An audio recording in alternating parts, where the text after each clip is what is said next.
But I also thought about the pipeline to get to the table in front of us, to get to the space. And what does that pipeline look like? And we've got hotel schools, and we've got, focus areas of chefs or sommeliers, and so we've got the skills process, but we've got to develop a lot more. And I thought I wanted to just quickly tell you a story that also excites me. Just like going to a very dark dinner. It was dark in not able to see and very light in every other experience. But in our processes of enabling young people to enter into this new or this developing experiential economy. And so I thought I'd tell you about two new, well, they're not that new now, two schools in our region as we trying to change the education space and the skills development space as government, just as enabling airlift. What else do you do as government? How do you, in the school environment, start helping young people get direction if they're coming into this very important economic sector in our region? And so the education department plays a role, but we really are trying to get much more artisanal type schooling in our system and change our schooling system. But it's not government that always leads, it's partnerships. And this is a partnership of businesses. And I'm going to tell you the partnership of a school in Bonnievale called the Jakes Gerwel School. And I don't know if anybody here, put up your hand if you've ever heard of or been to the Jakes Gerwel School. There we go, 1, 2, great, 3, 4, excellent. So the Jakes Gerwel School started when a local farmer in the wine industry realized that mostly the poorer kids, the farm workers' kids, are the kids that are catching buses at 4 o'clock in the morning because the high school is full. And they're getting on a bus at 4 o'clock in the morning from Bonnievale to go to Worcester and Robertson and these other places to school because the high school is full. So this is unacceptable. He comes to see us as government and he says, we need another high school.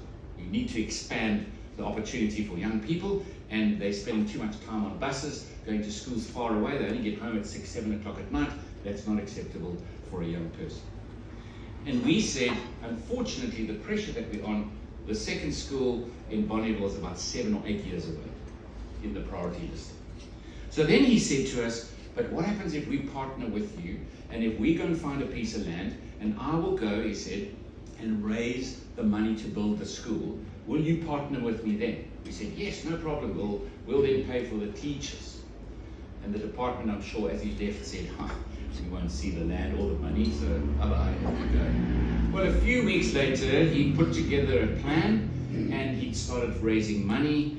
And when he came back to see us, he said, I've got the land, I've got the money, and we are now starting to develop the school, so I need to know how we can get the pipeline for the teachers. And this is the kind of school it's going to be. It's going to have a mixture of academic and artisanal. And the artisanal is going to be demand-led, so business is going to decide what these artisanal jobs are.